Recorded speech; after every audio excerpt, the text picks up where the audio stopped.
Детское пособие, медицинское страхование, поэтапный отказ от ядерного оружия, что еще изменится для немцев в 2023 году. С началом года вступает в силу ряд изменений, некоторые из них призваны облегчить финансовую нагрузку для граждан. Всем привет, вы находитесь на канале Переселенец, об этом и о многом другом я расскажу в нашем сегодняшнем выпуске. Поэтапный отказ от ядерного оружия был один из пунктов спора между Кристианом Линднером и Робертом Хабеком во время дискуссии о путях решения энергетического кризиса. В конце концов был найден компромисс. Свертывание ядерной программы, запланированное на 31 декабря 2022 года, теперь отложено до середины апреля. К этому времени 3 последние атомные электростанции должны быть отключены от сети. С марта для потребителей газа будет гарантирована валовая цена в размере 12 центов за киловатт в час на 80% от объема предыдущего потребления газа. Для электроэнергии планируется использовать аналогичную модель в размере 40 центов за киловатт в час. После запуска льготы также будут применяться задним числом за январь и февраль. В новом году можно будет ездить на местном общественном транспорте по всей Германии за 49 евро в месяц. Однако последние детали введения преемника 9 евро тикет еще стоит уточнить. Именно поэтому запуск проекта откладывается. В настоящее время наиболее вероятны такие месяцы, как март и апрель. Это были одни из самых долгих дебатов в этом году, но закон все-таки появился. С 1 января Bürgergeld заменяет систему Hartz 4. Поддержка базового дохода увеличивается чуть больше, чем на 50 евро. Одиноким получателям Bürgergeld установлена сумма 502 евро в месяц. Дополнительные изменения вступают в силу с 1 июля. Центром занятости вменяется в обязанность улучшить трудоустройство безработных на постоянные рабочие места. С 1 января сумма детских пособий должна возрасти до единой суммы в 250 евро в месяц на ребенка. Таким образом, прибавка на первого и второго ребенка составит 31 евро, на третьего 25 евро в месяц. Все остальные дети, похоже, останутся с пустыми карманами. Пенсионеры также рассчитывают на увеличение своих поступлений. С июля пенсии в Западной Германии должны вырасти на 3,5%. В Восточной Германии рост составит на 4,2%. Однако эти данные являются лишь предварительными. Окончательный порядок вещей прояснится только весной. Взносы на медицинское страхование становятся все выше. Они увеличатся на 0,3%, то есть до 16,2% от зарплаты брутто человека, имеющего медицинскую страховку.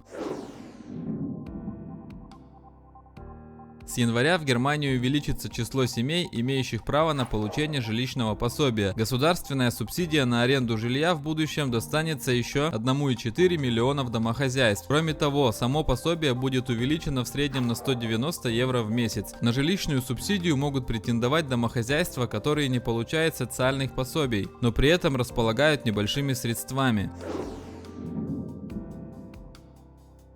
Базовая налоговая льгота, то есть доход, до которого не нужно будет платить налог, увеличится до 561 евро до 10 908 евро. Максимальная ставка налогов 42%, которая в настоящее время применяется к налогооблагаемому доходу в размере 58 597 евро. В следующем году будет применяться к доходу 62 810 евро.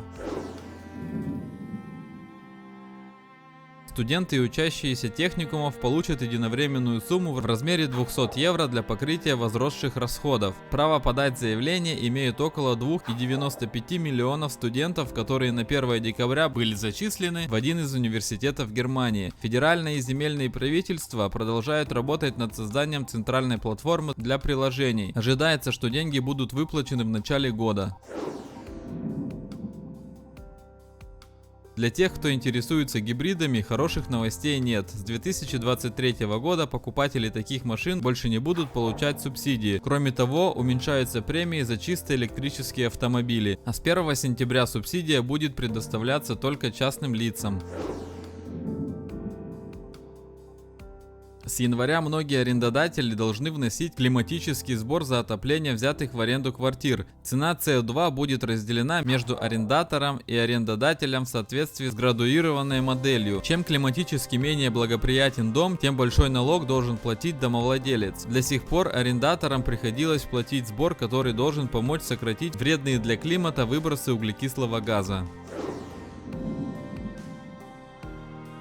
Поскольку с 2025 года в Германии будет введен новый налог на недвижимость, владельцы домов и квартир должны предоставлять Grundsteuererklärung до 31 января. Первоначально крайним сроком был конец октября, но он был продлен в связи с медленной сдачей. Многим декларация показалась слишком сложной. В будущем из налоговой декларации можно будет вычитать пособие на домашний офис в размере до 1000 евро вместо 600. Единовременное пособие является частью расходов, связанных с доходами, на которые всем налогоплательщикам в любом случае начисляется 1200 евро. Выгоду получат только те, кто превышает эту сумму с учетом надбавки за работу на дому и других расходов. Дигитализация в развитии. С 2023 года работодатели обязаны участвовать в процедуре отчетности по электронному листу нетрудоспособности. Заболевшие сотрудники, имеющие обязательное страхование, не должны больше предоставлять работодателю бумажный листок нетрудоспособности, но для своих нужд они могут получить его распечатку у своего домашнего врача. Повышается предельный уровень заработка для так называемых мини-джобс. В будущем работники этой группы могут зарабатывать 2000 евро вместо 1600. До этого предела они имеют право на более низкие взносы на социальное страхование. В новом году курильщикам придется платить больше. Налоги на сигареты, сигарилы и табак будут увеличены. Пачка, содержащая 20 сигарет, будет стоить в среднем на 18 центов дороже. Кроме того, с 1 января запрещена наружная реклама устройств для нагрева табака. Все, кто заправляет свои автомобили сжиженным газом, с 2023 года должны будут платить больше. Срок действия налоговой льготы истекает, после чего вступает в силу обычная налоговая ставка в размере 409 евро за тонну. Однако по данным АДАЦ налоги будут меньше, чем цена на бензин или дизельное топливо.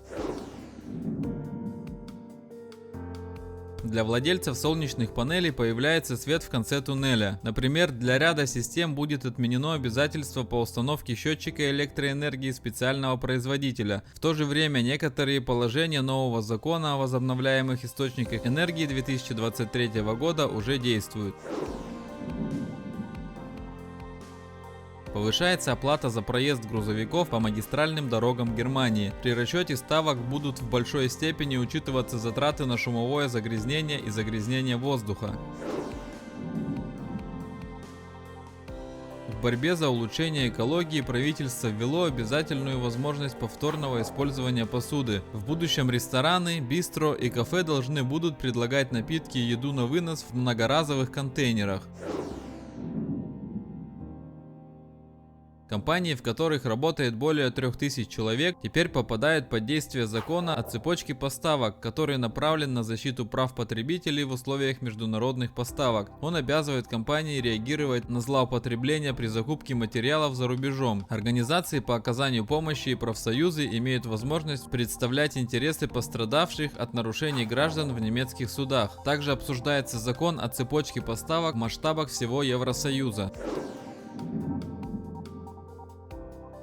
К концу 2022 года все немецкие ведомства были обязаны обеспечить возможность подачи онлайн-заявок на получение социальных пособий. К 2023 году это должно быть введено повсеместно. Подать заявление на получение социальных льгот и услуг можно будет всего за несколько кликов. С 1 января действуют новые правила, касающиеся возрастного рейтинга игр. Среди прочего, дополнительная информация на упаковке должна четко указывать на то, поддерживает ли данная игра функции чата или внутриигровые покупки. Родители могут использовать данную функцию как возможность изменить технические настройки на консолях или ПК, например, ограничить для своих детей возможность совершения покупок во время игры. Ну и на этом все. Вот такие были сегодня самые новые и интересные новости. Свое мнение не забывайте писать в комментарии под этим роликом. Отправляйте этот видеоролик своим знакомым, друзьям. Пусть и они будут в курсе то, что происходит сейчас в Германии. Ставьте лайк этому видеоролику. Ну а я вам всем желаю хорошего настроения и всем пока.